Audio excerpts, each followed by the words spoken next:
समय ग्रंथ और कर्ता कर्म अधिकार के अंतर्गत कर्तृत्व पने की चर्चा चल रही थी। गाथा नंबर 83 में आचार्य देव कहते हैं, निश्चय में से आत्मा ही स्वयं को करता है और स्वयं को भोगता भी है। आगे 84 नंबर गाथा में व्यवहार का निरूपण करते हुए बताते हैं कि जीव अनेक प्रकार के पुद्गल कर्मों को करता है और फिर उन्हीं अनेक प्रकार के पुद्गल कर्मों को भोगता भी है। ये बात जगत प्रसिद्ध है कि जो जैसा कर्म करेगा वैसा ही फल उसके जीवन में आता है, अर्थात किए गए कर्मों का फल निश्चित ही मिलता है। किसी ने अगर चोरी की हो तो चोरी की सजा भी उसी को मिलती है। कई बार ऐसा भी होता है, वो चोरी नहीं भी किया हो तो उसे चोरी के इल्जाम में फंसा दिया जाता है, जिसके फलस्वरूप चोरी की सजा वह भुगतता है। लेकिन यहाँ पर भी किसी न किसी रूप में पूर्व में किए गए कर्म ही उदय में आए हैं, ऐसा सिद्धांत कहता है। फिर ये बात आती है कि चलो ठीक है, जो जैसा कर्म करता है उसे वैसा फल निश्चित ही मिलता है।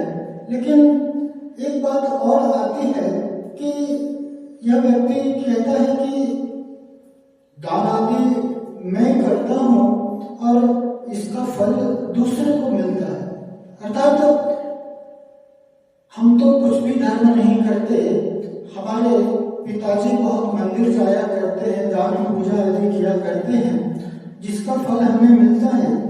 तो ऐसा नहीं है। कर्म सिद्धांत कहता है, आचार्य कहता है, और इस गाथा के माध्यम से हमने भी जाना कि स्वयं के द्वारा किए गए फल का कर्ता भी यह जीव ही है और उसका फल भी यही भोगता है। ये बात अलग है कि कोई धर्म करे और उसका परिणाम पूरा परिवार भुगते, तो इसमें भी पूर्व में किए गए परिवार के द्वारा पुण्य कर्म धर्म कार्य ही उस फल रूप फलित होता है। इसी के विपरीत पाप के उदय में अगर घर का मुखिया व्यापार में अगर उसे घाटा लग जाए तो उसका परिणाम, उसका फल पूरा परिवार भुगतता है। फिर वही बात आती है कि पाप रूप फल का उदय न सिर्फ परिवार के मुखिया का है वरन संपूर्ण परिवार का उसी ही प्रकार का कर्म उदय में आया है, जिसके फलस्वरूप उस सभी के लिए ऐसे परिणाम की प्राप्ति हो रही है।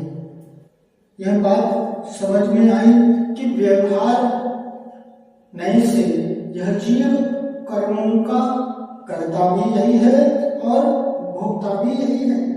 लेकिन यहाँ पर बात यह आती है कि यह नए व्यवहार का है। कथन में यह बात हो, लेकिन यह बात अगर अभिप्राय में आ जाती है, यह बात अगर धारणा में आ जाती है, तो वही यह जीव अज्ञानी हो जाता है, वही यह जीव मिथ्या दृष्टि कहलाता है। कहना अलग बात है, व्यवहार से इस बात का कथन है कि मैं इस मकान का करता हूँ, मैं इस परिवार का करता हूँ और मैंने इस कर्म को किया और कर्म के फल को भी मैंने ही भोगा। यह बात व्यवहार से कहने में आती है, लेकिन निश्चय से तो यह जीव अपने शुद्ध भावों का कर्ता भी यही है और अपने शुद्ध भावों का भोक्ता भी यही है। शुद्ध निश्चय नहीं से यहाँ बात समझने की बात है कि धारणा में यह बात नहीं आए कि कर्मों का कर्ता भी यही है और भोक्ता भी यही है। यह बात औपचारिक दृष्टि से सही है, लेकिन यथार्थता यह वास्तविक नहीं है, सत्य नहीं है।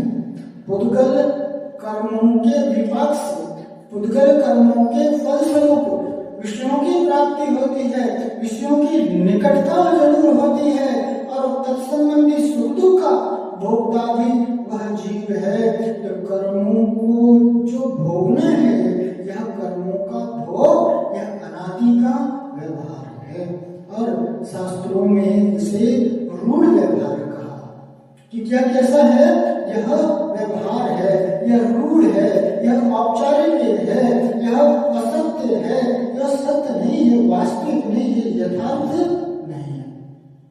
रूढ़ जो परंपरा से चली आ रही है उसे क्या कहते हैं, रूढ़। उदाहरण के माध्यम से समझते हैं कि जिस प्रकार से किसी व्यक्ति का परिवार में आना हुआ, कोई मेहमान, कोई संबंधी परिवार में आए और परिवार के बच्चों ने उन व्यक्ति के पांव को छुआ तो वे कहते हैं कि बड़े संस्कारी हैं आपके बच्चे, आपके बच्चे बहुत ही संस्कारी हैं। तो वो व्यक्ति कहते हैं कि ऐसी बात नहीं है। बहुत लंबे समय से यह परंपरा हमारे परिवार में चली आ रही है, इसलिए यह रूढ़वादिता की वजह से, रूढ़ी की वजह से वह ऐसा कर रहा है, लेकिन वास्तविकता कुछ और है। वो उस बच्चे को बुलाते हैं और बोलते हैं, बेटा जरा एक काम कर दे, मेरी दवा ला करके दे देना कबाड़ी में से। तो बच्चा कहता है कि अभी मैं क्रिकेट खेलने जा रहा हूं, आप खुद ले दो। कहने का तात्पर्य है कि अनादिकाल से यह अभ्यास होने के कारण, अनादिकाल से व्यवहार होने के कारण यह जीव कर्मों का भोक्ता भी है और कर्ता भी यही है, लेकिन यह क्या है, औपचारिक है, यथार्थ नहीं है। आगे इसी व्यवहार में दूषण लगाते हैं, इसी व्यवहार में को दूषित करते हुए आचार्य गाथा के माध्यम से बताते हैं। गाथा नंबर 85 जदि पुग्गलकम्ममिढं कोपदितं चेव वेदयति यादा दोकिर्यामादिरितो पसज्जते सोजानवमदम्।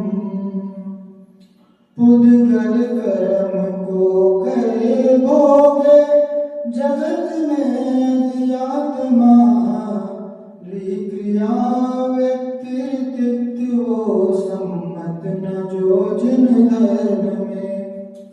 क्या कह रहे हैं,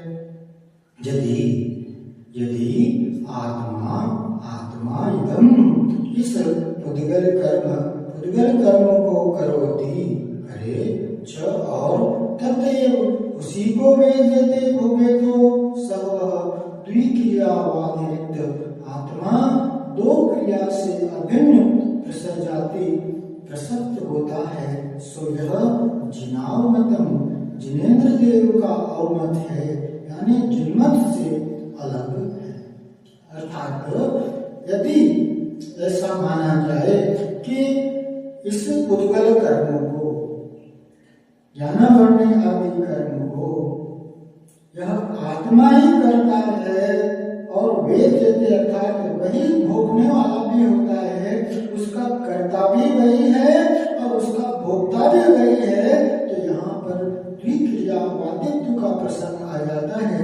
दो क्रिया होने की वजह से यहाँ अभिन्नता का दूषण आ जाता है, जो प्रसजाति ऐसा दूषण जिनेन्द्र देव का अवमत है। अवमत अर्थात मत में स्वीकार नहीं है, जिनमत से अलग है, जिनमत से भिन्न है, वह क्या जिनेन्द्र देव के मत में ऐसा स्वीकार नहीं।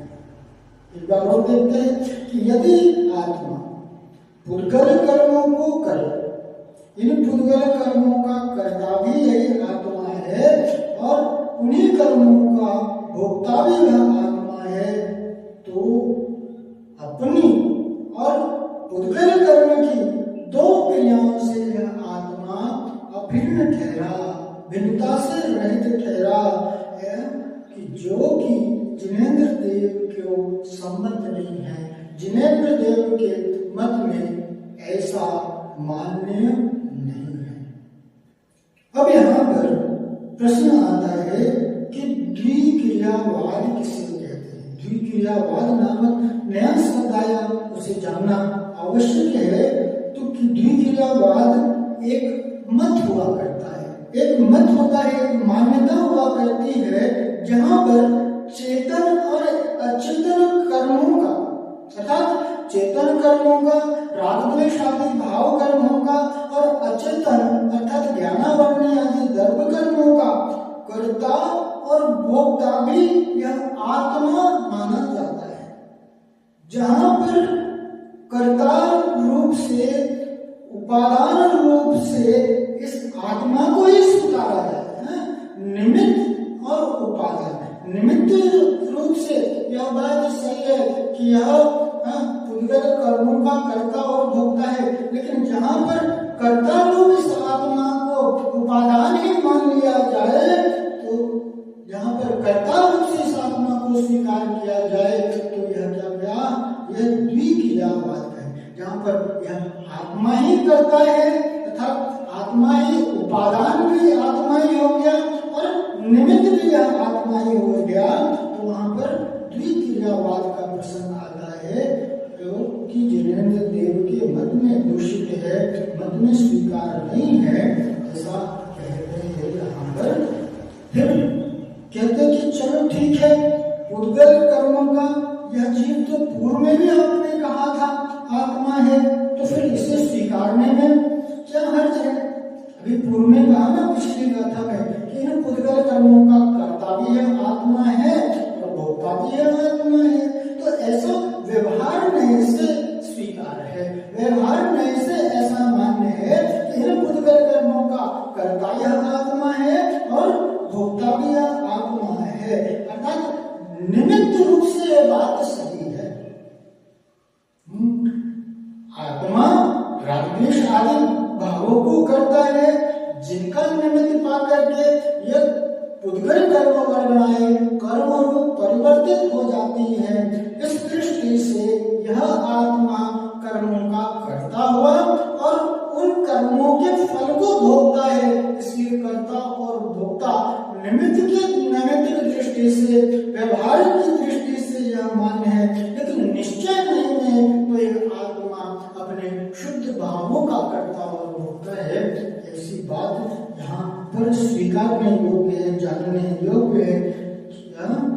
कह रहे कि पुद्गल कर्मों का कर्ता जीव ही है, लेकिन जब यहाँ तो बात है द्विक्रियावाद कि कर्ता भी यही है और भोक्ता भी यही है, जहाँ पर निमित्त और उपादान रूप से आत्मा को स्वीकार कर लिया जाएगा कि निमित्त रूप तो यह आत्मा है ही, लेकिन जहाँ पर उपादान रूप में यह आत्मा हो जाएगा तो वहां पर दूषण आता है। वहां पर यह कह रहे कि पुद्गल कर्मों का यह जीव, यह आत्मा कर्ता भी नहीं है और भोक्ता भी नहीं है।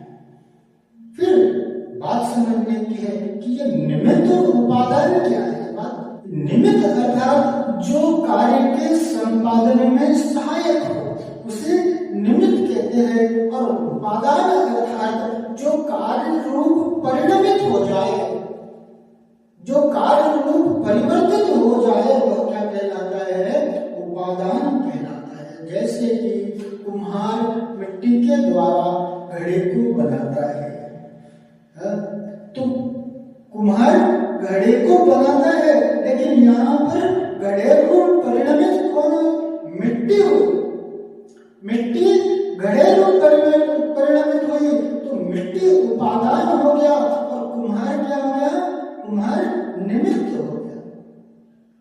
उसी प्रकार से यह आत्मा राग द्वेष आदि भावों का करता है, इन चेतन भावों का करता है, इसलिए उन भावों को करने के कारण यह कर्मों का कर्ता कहलाता है। लेकिन जिस प्रकार से कुम्हार घड़े को बनाता हुआ, कुम्हार घड़े का कर्ता होता हुआ घड़े रूप परिणमित नहीं होता, घड़े रूप परिणमित तो मिट्टी होती है, उपादान रूप तो यहाँ पर मिट्टी है, लेकिन उपादान रूप अगर कुम्हार को स्वीकार कर लिया जाए तो यहाँ पर दूषण आता है। निमित्त नैमित्तिक को, निमित्त उपादानों को समझने का यही कारण है कि यहाँ पर उपादान रूप से आत्मा आ जाए। इस प्रकार से सोने के आभूषण को एक सोनार तैयार करता है तो वहां पर उपादान क्या हो गया, सोना आभूषण का उपादान हो गया और सोनार निमित्त हो गया, लेकिन सुनार को ही अगर उपादान रूप मान लिया जाए, जबकि सुनार उस आभूषण रूप परिणमित नहीं होता। आभूषण रूप तो परिणमित सोना ही होता है। तो यहाँ पर कर्ता को अगर उपादान रूप से स्वीकार कर लिया जाए तो वह द्विक्रिया वादित्व का प्रश्न, अभिन्नता का प्रश्न आता है कि एक द्रव्य दूसरे द्रव्य का कर्ता नहीं है। और जहां एक द्रव्य दूसरे द्रव्य का कर्ता आ जाएगा तो वहां पर अभिन्नता का प्रश्न आ जाएगा, जो कि जिनेंद्र देव के मत में स्वीकार नहीं है।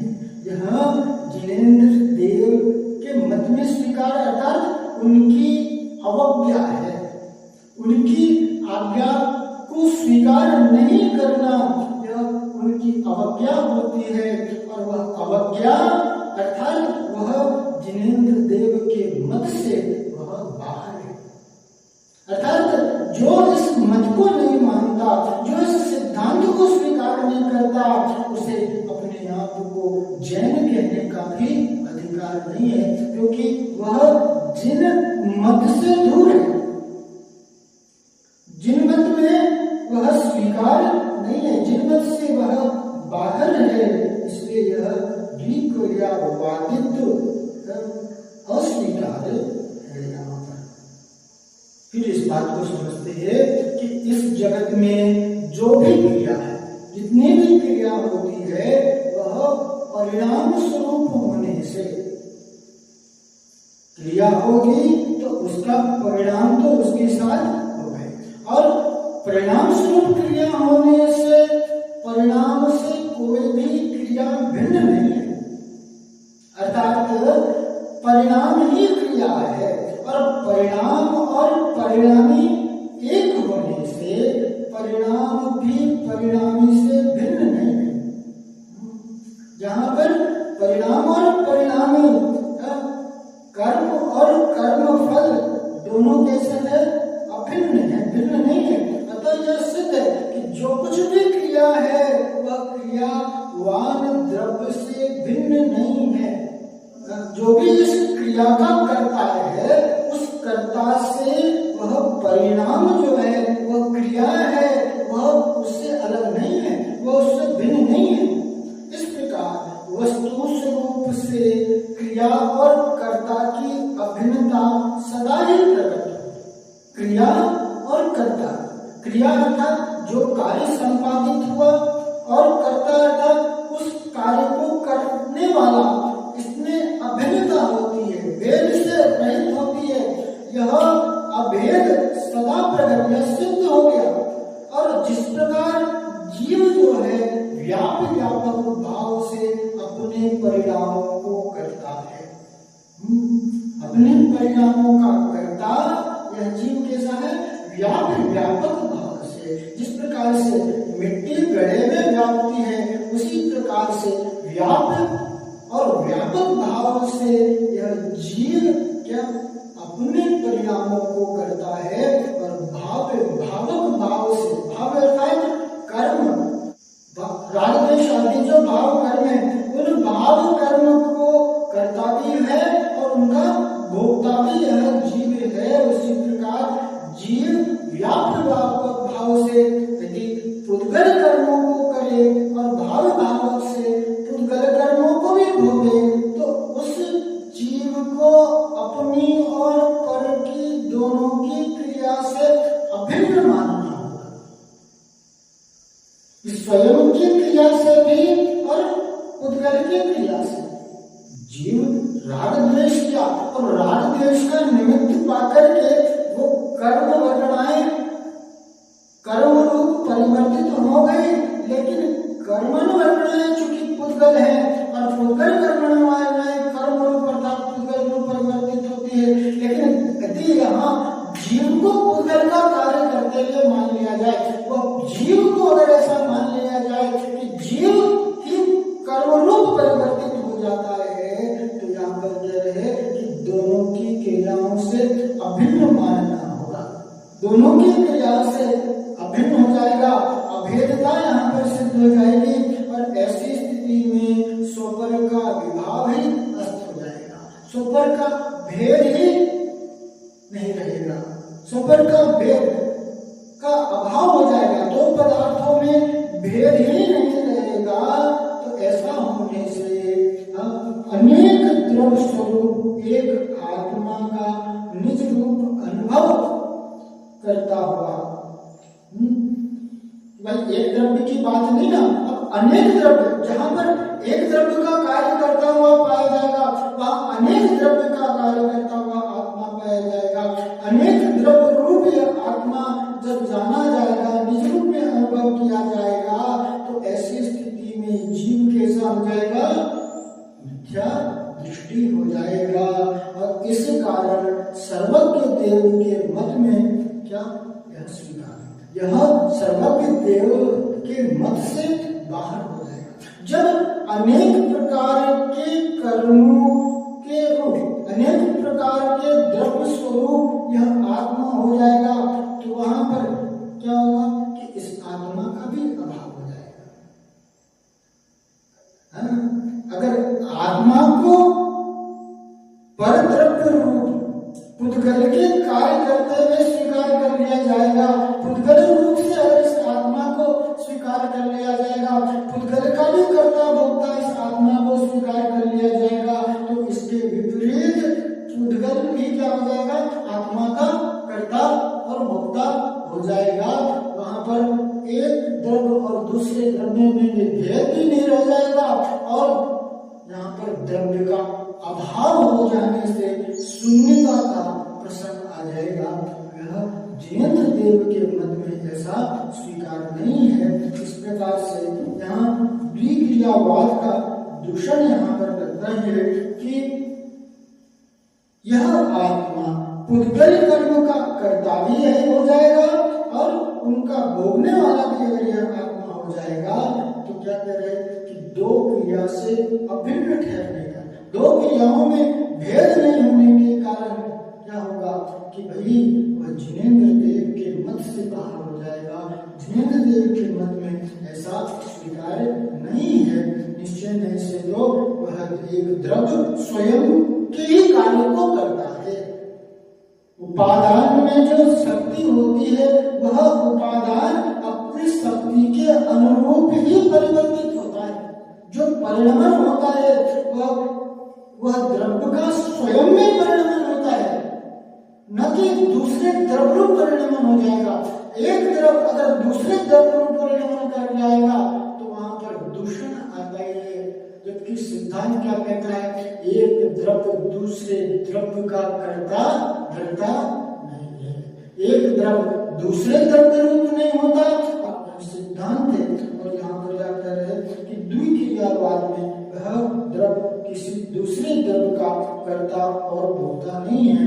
अगर वह जीव द्रव्य अर्थात आत्मा अगर पुद्गल के कार्य को करे और भोगे भी, पुद्गल रूप उस कर्म का भी कर्ता और भोक्ता भी अगर इस आत्मा को स्वीकार कर लिया जाएगा, तो वहां पर कह रहे निमित्त और उपादान का की एक रूपता होने के कारण यह जिनेंद्र देव के मत में सम्मत नहीं है। इस प्रकार से हमने यह जाना कि व्यवहार में यह दूषण लगता है, द्विक्रियावादित्व, यह एकांतवाद, यह मिथ्यात्व है, और यह मिथ्यात्व ही दूर करने योग्य ऐसी मान्यता, ऐसी धारणा जब तक दूर नहीं होगी, एक द्रव्य पर द्रव्य का अगर उसी कर्ता धर्ता माना जाएगा, तो यह मिथ्यात्व, यह धारणा, यह मान्यता अनंत संसार का कारण है। और दुखों का अंत तभी होगा जब इस मान्यता में सत्य आएगा और ऐसा माना जाए कि यह जीव स्वयं का कर्ता भी है और भोक्ता भी स्वयं का है। निश्चय में से यह जीव अपने शुद्ध भावों का, ज्ञान दर्शन आदि शुद्ध भावों का कर्ता है और भोक्ता भी जीव है। ऐसा यहाँ पर इस गाथा का उद्देश्य है। आगे और इस कर्तृत्व को अपन समझेंगे। आज यहीं तक रखते हैं।